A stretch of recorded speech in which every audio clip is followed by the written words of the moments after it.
The legacy of Naruto and Naruto Shippuden is a very interesting one. So obviously we know Naruto ended how it did, but Naruto Shippuden specifically, when it comes to the war arc and the filler and Kaguya and the whole change of the theme, a lot of people kind of had a certain, viewing of how Naruto Shippuden is as a series, especially a couple years down the road. And I don't know if it helped if a series called Boruto came out a couple years after that. So yeah, Boruto being the sequel of Naruto Shippuden. Today I'm going to be talking about whether Boruto is ruining Naruto's legacy. Don't forget to like, subscribe for more anime content if you haven't already, and hit that bell notification to get notified when I make a new video. Question of the day is, do you think Boruto is ruining Naruto's legacy? And if you don't, then why not? Or if you do, why not? You know what I'm saying? It doesn't really matter. But do you think that Boruto is ruining Naruto's legacy? So this is a really interesting topic because I grew up on Naruto. I grew up on Naruto Shippuden. I played the games when I was a kid. Shout out like the PS2 game. I remember that. That was a fun game. And I read Boruto. So I'm very plugged into this topic. And I read Boruto. I gave it a chance. Like, people can't say I didn't. I gave it a try, checked it out, and I just wasn't feeling it. Like, there were times when I felt like it gave me Naruto type vibes, but even when it was that time, I always felt like, dang, it's not as good as Naruto. Like, I get the vibes from it, but it's not Naruto. And after a while, I had to drop the series. And it honestly made me think, like, is Boruto ruining Naruto's legacy? Because Naruto's legacy, as I already spoke earlier in the video, isn't the best legacy that an anime could have had that ended. You can add in all the stuff that Kaguya and all the stuff I talked about a little bit earlier, but I feel like Boruto being the way it is didn't help the series in general. When you look at Boruto, just the character, you can look at him first. He didn't resonate with the fans, right? Because we all love Naruto for the most part. Naruto's probably the most, I'm not gonna say the most recognizable, but he's easily one of the most agreeable characters in the series. Like, you don't really hate Naruto. People hate Sasuke, people hate Itachi, Kakashi, but you don't really hate Naruto.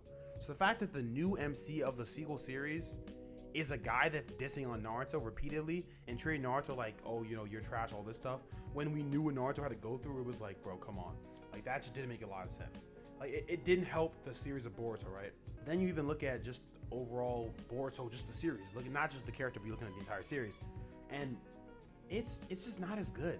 Like, when you look at Naruto, what Naruto stood for in terms of the feel of original ninja and how it was very grounded and down to earth, and yeah, you could say Shippuden kind of escaped from that later on in the war arc, the pain arc and stuff like that, but it still felt very grounded in the sense of it was a show about ninjas. Then you bust with the show Boruto, and these guys have like little ninja scroll things coming out of their body. Well, not coming out of their body, but they have like all this technology, and it just doesn't feel the same.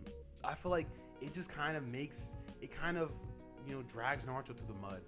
And I feel like this came to a real like crazy conclusion with the spoilers ahead if you haven't seen Boruto. I don't know if I'll give you like 2 seconds or something. But yeah, in the series Boruto, Kurama dies, and like that is probably one of the bigger. That was a big blow for a lot of fans. I remember a lot of people when they found out, they were like, bro, what is this guy doing? One thing that Boruto did that was honestly probably one of the parts or one of the reasons why it's ruining Naruto's legacy is it took a lot of the Naruto characters and just did things with them that didn't make sense. So I touched upon it very lightly, but the whole thing with Kurama, they took his character and kind of killed him off, and it didn't really seem necessary. Like, it didn't seem like it had to happen. And to me, it just felt like a way to try to bring in the nostalgic fans or the people that were watching the series. You can even go and look back at the chapters when it was happening, when Naruto was about to use Baryon mode. The way they spun it the first time was that Naruto was gonna die, which was gonna bring intrigue. All the fans of Naruto are gonna go back and look and wonder why why the MC's not gonna be alive soon.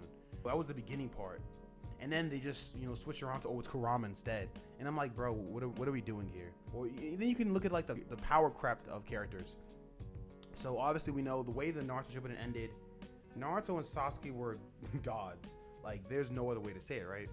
But with the new MC being Boruto instead of Naruto, that made it so that Naruto and Sasuke couldn't be the MCs anymore. So the story had to follow Boruto in that generation, which means the two demigods in Naruto and Sasuke had to either be nerfed or not around. And that caused a weird situation to which every new arc, they're introducing a character that's supposed to be that's allegedly as strong as, if not much stronger than Kaguya. And it's like, where did this come from? Like, obviously we know that Kaguya is like an alien or whatever, but it just made it seem like it really took the problems of the war arc and kind of just expanded upon it. How we were dealing with aliens at the very end, and now Boruto is just a series about aliens. Like it's like, what are we doing? This is not even a ninja show anymore. And then you add that on to like, just looking at the characters of Boruto, like none of them were super captivating. Like you look at Kawaki, he's supposed to be cool. He had some decent things to him, but it was like there was not enough there. You can look at the team, not the Team 7, but the original team, I guess it's Konohamaru. I remember talking about when I was reading Boruto, being interested about Sarada and Mitsuki, about those two characters, because one, you know, we are looking at what an Uchiha, which we don't obviously have a lot of, and then Mitsuki, who has Sage Mode and is basically the test subject of Orochimaru, basically a direct clone, if you will. And then we never got any information about them. Like they were just in the background for Boruto and Kawaki, and like for the Kurama stuff. And it was like, I get you want to push the story forward, but you're basically starting the series with one of the big problems of Naruto Shippuden, that it was the Naruto Sasuke show. You're starting the series off like that, like it's just not going to hit it the same. You know what I'm saying? It made it already seem tiresome, even though the series was just beginning. So, you know, add that to the fact that because Boruto and, you know, Team Konohamaru or whatever are fighting villains, because all the villains that they're fighting are villains that are quote unquote as strong as, if not stronger than Kaguya, and they have to do stuff towards the villain. It basically made it so their strength is just unrealistically like strong. They're just unrealistically powerful. So you look at Boruto, and if you can scale him, like you could damn near scale Boruto up to crazy levels, and it's like, it doesn't make a lot of sense given the training and all the things like that. It's just a weird thing where like, I'll watch, like for instance, I remember there was a Naruto 20th anniversary Naruto video, and it basically went through Naruto's entire life, and it made me want to watch Naruto again, or at least want to watch some Naruto clips. But I feel like Boruto, you know, where sequels, the sequels are a weird thing, because you don't want them to be just this thing where they just make you want to watch the old series again, but you also don't want them to be this new thing that makes the new series and the sequel seem very different in that case. Basically saying, you don't want the sequel to seem so distant and different from the original that they don't feel like they're a part of the same continuity, but you also don't want it to be like, you see the sequel and you're like, this reminds me of the original so much, why not just watch the original? Like the sequels are a very interesting thing, and I feel like Boruto is stuck in that whole loop, because when I watched or read Boruto, I just felt like, yeah, these cool Naruto moments, I can get this in a better form.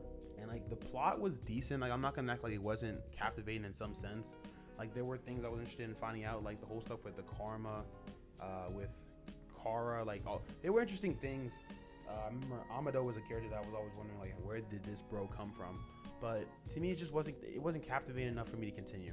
And honestly, like based off the ending of Naruto Shippuden, there wasn't really a reason for Boruto to exist. Like there was not a need for a sequel series.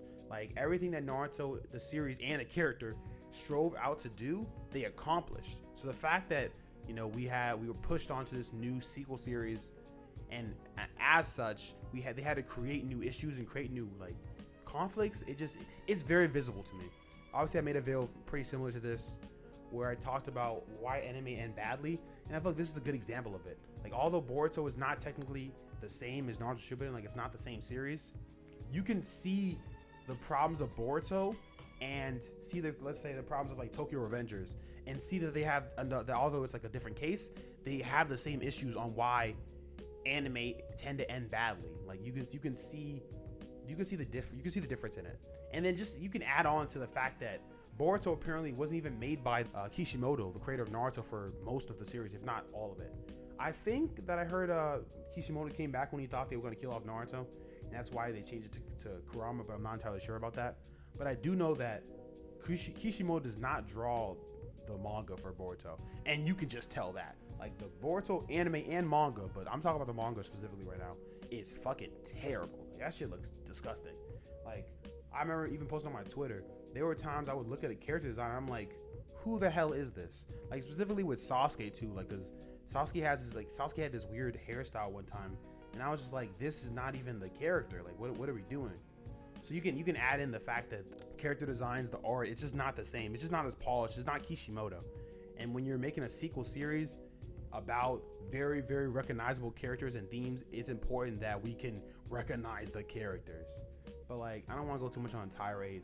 That's kind of my thoughts on Boruto, and whether or not it's ruining Naruto's legacy. But yeah, let me know what you think about Boruto, And if you think it's ruining Naruto's legacy, or if it's making it better, or if it doesn't really matter. But yeah, let me know what you guys think down below. But I'm out, so peace.